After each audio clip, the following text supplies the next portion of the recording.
Y un tema de estricta actualidad que tiene que ver con política internacional. Se abre un nuevo panorama en la relación entre los Estados Unidos y Cuba y cómo influye esto en el mundo entero. Horacio Calderón.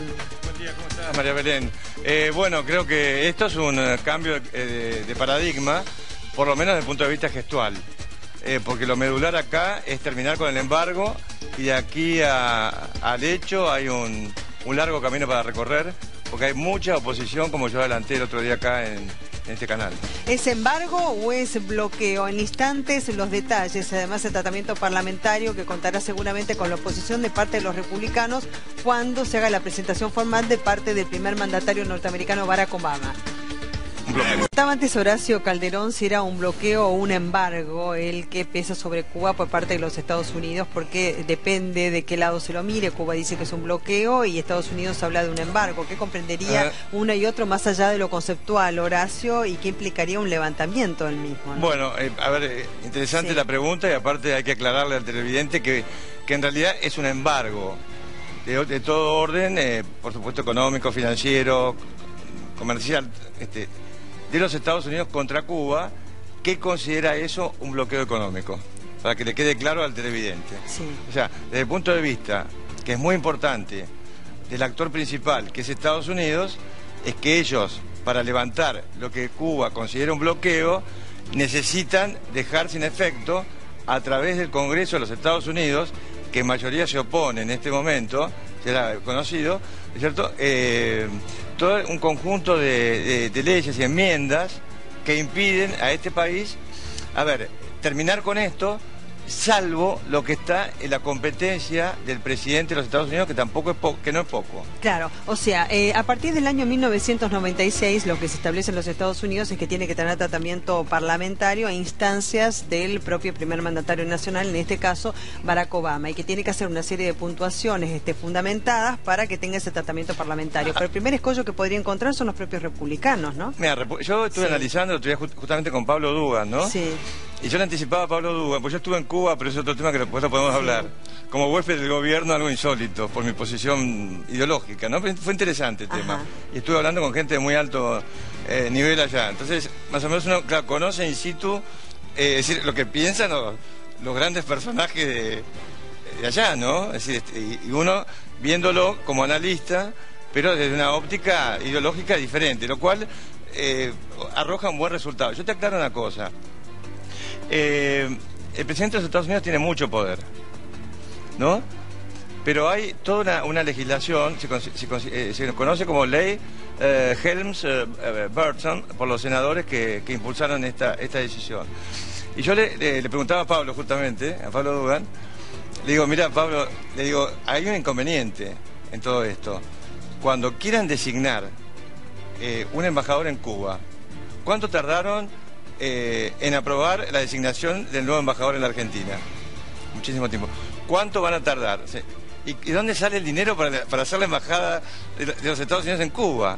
Claro, parecía insólito lo que yo estaba diciendo. Sí, porque no creo que el dinero sea un escollo. El senador Rubio acaba de decir exactamente lo mismo. Yo justo puse en Twitter y dije, bueno, fue exclusivo acá ese 5N, el adelanto. Rubio dijo, dos senadores, él dijo, vamos a ver cómo van a hacer para aprobar la designación del nuevo embajador. Y otro senador dijo, y a ver de dónde sale el dinero para construir la embajada. Claro. Cuidado con esto, ¿no? Sí, bueno, de todas maneras hay que irnos un poco más atrás y la Revolución Cubana, ¿no es cierto? Para poder delimitar el momento cronológico exacto en que comienza el bloqueo que empezó como embargo, en el ¿no? año 1960, es un embargo. Claro, en realidad, bueno, en 1959 la Revolución Cubana, digamos, y con el presidente Eisenhower, que es el que pone la mayor cantidad de medidas limitantes en cuanto, por ejemplo, la exportación de azúcar de parte de Cuba a los Estados Unidos. Y así empieza, de a poquito, ¿no es cierto? En 1960, sí. Para ser más exacto, pero incluso Bill Clinton expandió las sanciones. O sea que cuidado. Entonces, lo que yo querría dejarle en claro, por lo menos desde mi punto de vista, al televidente, es que acá va a haber una oposición en el Congreso de los Estados Unidos, tanto republicana como demócrata, ¿no? Entonces, esto hay que analizarlo. Aparte, quiero sentar posición. Sí. Es decir, un analista no debe, digamos, bajar línea. Pero yo históricamente me he opuesto a los bloqueos o a los embargos. ¿Por qué? Porque en definitiva se castiga a un pueblo por la ideología o por el régimen que impera en ellos, no importa qué gobierno sea. Yo lo vi eso muy de cerca en la misma Cuba, pues yo estuve en Cuba. Lo vi en Libia también, que pasó exactamente lo mismo. Entonces, los que sufren con estas decisiones son los pueblos.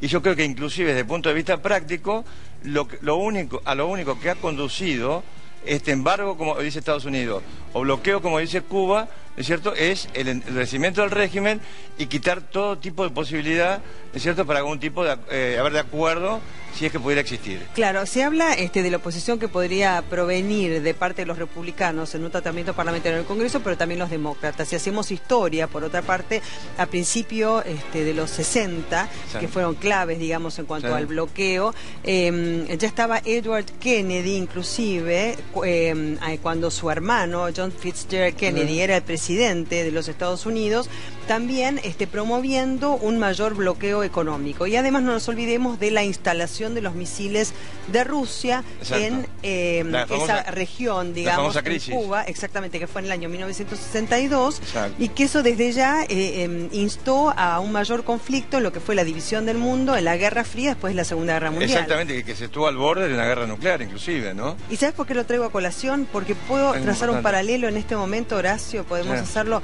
juntos con la rivalidad existente en estos momentos entre Rusia y los Estados Unidos a propósito de lo que también podría ser un embargo, bloqueo comercial a Crimea en Ucrania, la anexión a la Federación Rusa que se dio en los últimos tiempos y que es tema de hoy también, de actualidad, por las declaraciones de Vladimir Putin, ¿no?, contra Barack Obama. Bueno, yo creo que sí, acá creo que además debo dejarlo en claro, porque sería una aberración analítica negarlo, sin defender al régimen de Vladimir Putin. Lo que ha ocurrido en Ucrania ha sido un golpe de Estado contra un presidente prorruso que fue Víctor Yanukovych. ¿Para qué? Para facilitar la posibilidad de un acceso futuro de Ucrania a la Organización del Tratado del Atlántico Norte, que significaría para Rusia una base enemiga en tierra extranjera, porque eso sería Ucrania, en caso de perderlo, nada menos que a centenares de kilómetros de Moscú.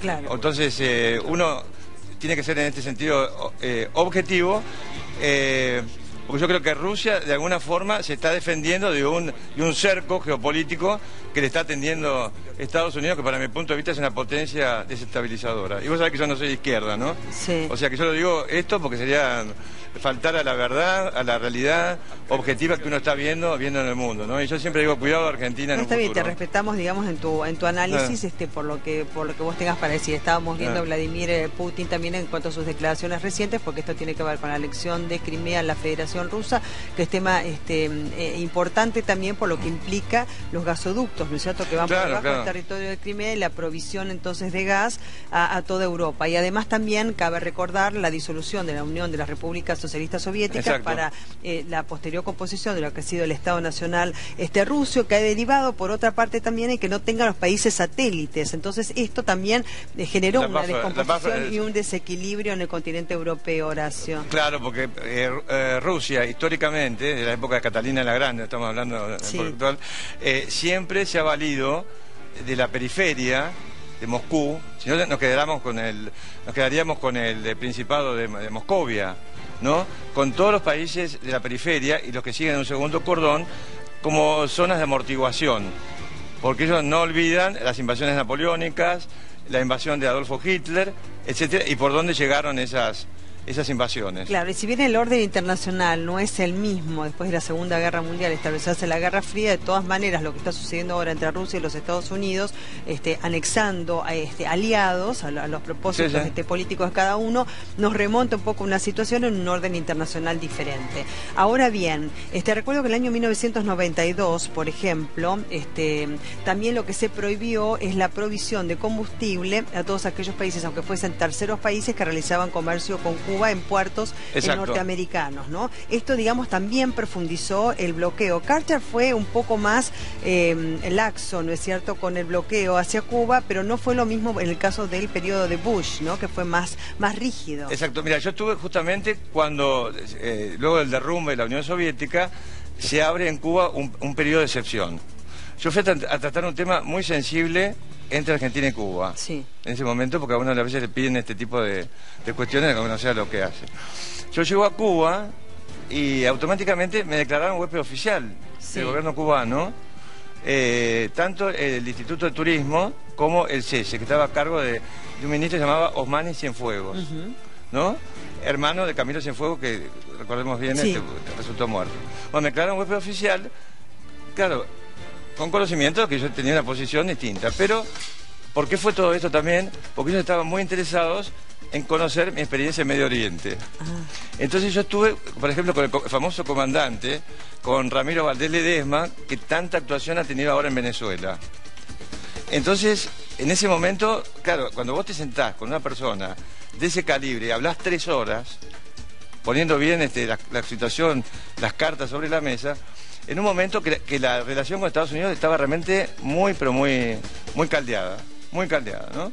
Yo por razón reservo algunas cosas de la conversación, pero lo que yo sí te puedo decir es, se produce el derrumbe de la Unión Soviética y Cuba siempre va a necesitar a alguien que lo pueda respaldar frente a una situación como esta. Ahí es donde surge Hugo Chávez, ¿no? Y Venezuela se convierte en el principal patrocinador de Cuba. Eso es muy cierto. El principal aliado y patrocinador, pero la situación económica de Venezuela es muy distinta en estos momentos para poder resolver una situación de ahogo financiero que trae aparejado un bloqueo como el que Estados Unidos tiene sobre Cuba. ¿Lo analizamos después de los títulos? ¿Cómo no? Gracias, Horacio. En el marco del análisis de lo que podría ser el levantamiento del bloqueo de Estados Unidos a Cuba, que ya data de muchísimo tiempo atrás, desde la Revolución Cubana y la instalación al poder de Fidel Castro, entre los puntos que podría barajar como posibles para el levantamiento del bloqueo Barack Obama cuando haga su presentación ante el Congreso norteamericano para que tenga tratamiento parlamentario, puede ser una que no afecta a la seguridad de los Estados Unidos y otra que era para, digamos, impedir la continuidad de un gobierno que de hecho sigue estando. No está Fidel Castro, que bueno, sigue en el poder, aunque sea en las sombras y decide, pero está su hermano Raúl, que es lo mismo. Bueno, exactamente. Yo, acá en C5N también, casualmente, yo tengo mucha memoria con respecto a lo que digo en cada programa, ¿no? Yo había justamente comentado hacía tiempo que percibía cierto tipo de contactos entre Estados Unidos y Cuba. Estoy hablando de la época en que Álvaro Uribe era presidente de Colombia. Antes de Juan Manuel Santos. Fíjate, ¿no? O sea, los tiempos de los cuales estoy hablando. Ahora, ¿por qué? Porque yo detecté un grupo de gente muy vinculada al Partido Republicano, conectada con Frank Carlucci, que fue director de la CIA y presidente de un grupo llamado Carlyle, que viajó a Cuba para ver cómo podían ellos de alguna manera intervenir para modificar la situación. Cuidado que estamos hablando de republicanos y de esa línea. De manera tal que lo que pasa ahora con Cuba, yo lo anticipé cuando murió Hugo Chávez, digo, ¿qué va a pasar con Cuba? Cuba hasta hoy le está suministrando prácticamente de manera gratuita, pues no lo puede pagar a Cuba, estamos hablando para Venezuela, alrededor de 100.000 barriles de petróleo, a cambio de prestaciones campo médico, asesoramiento en el campo de la inteligencia, seguridad de Venezuela, eso es el público dominio. Entonces, frente a la crisis que atraviesa en este momento Venezuela, el gobierno cubano se plantea, ¿y mañana qué? Porque ellos obviamente no pueden quedarse sin ese tipo de respaldo, que yo creo que Venezuela no va a estar en condiciones de dárselo. No, en este momento no puede. Y de ahí la disposición de una parte del gobierno cubano, del régimen cubano, a una apertura. Y también, para lo cual ha necesitado hacer una limpieza, no se conoce, una limpieza dentro de los cuadros del Partido Comunista Cubano que se oponen a este approach a los Estados Unidos. Bueno, Raúl Castro dice que es un camino muy largo, en declaraciones recientes, el levantamiento del bloqueo. De hecho, digamos, las pautas por las cuales se da el levantamiento no es total. Quiero que me digas qué comprende esa propuesta de parte de los Estados Unidos, qué injerencia ha tenido también el Papa Francisco en este sentido, pero aliviaría el ahogo, ¿no es cierto?, económico-financiero de Cuba, ¿no?, del pueblo, en realidad. Lo que está a mano del presidente de los Estados Unidos es establecimiento de relaciones diplomáticas, vamos a ver qué pasa con el embajador, ¿no? Sí. Un alivio más o menos digamos, moderado de la situación económica. Pero yo me he leído toda la ley, ¿no? Sobre todo esta famosa ley Burton-Helms, y fíjate que ellos ponen como condición, por ejemplo, que haya elecciones libres en Cuba. Ajá. Lo cual, en este momento es impensable, que los hermanos Castro vayan a, porque Fidel sigue manejando los hilos en La Habana, vaya a permitir elecciones libres que podían desencadenar una implosión. Entonces lo que yo creo que Raúl Castro, mientras sea presidente, porque es una persona muy mayor, va a hacer es ir paso a paso con esto, porque hay una enorme oposición interna tanto en Cuba como en Estados Unidos, y lo mismo está pasando en Irán. En Irán hay mucha oposición interna al acuerdo estratégico que está en marcha con los Estados Unidos, y lo mismo sucede en este país de nuestro continente. De manera tal que Belén, yo diría que por el momento lo que ha sucedido es un cambio de paradigma gestual, y yo no excluyo que Barack Obama vaya a viajar a Cuba, no lo excluyo. No excluyo que dé un golpe de efecto, porque él ha tenido o al revés. No, yo creo que es más posible... Sí, porque se hablaba en las últimas horas de la posibilidad de un viaje de Raúl Castro pero no sería lo mismo, no sería lo mismo. Bueno, de hecho, Raúl Castro ya confirmó su participación en la Cumbre de las Américas como jefe de Estado, que es importante también que participe, pero de todas maneras dijo que no va a renegar de lo que es, por supuesto, un régimen socialista que impera en el país. Además, te diría más que socialista, porque allá es un régimen marxista-leninista. Comunista, ¿no? Sí, comunista, marxista, sí. Pero... ¿Quién detenta la titularidad del Partido Comunista en Cuba? ¿O es Fidel Castro? Raúl.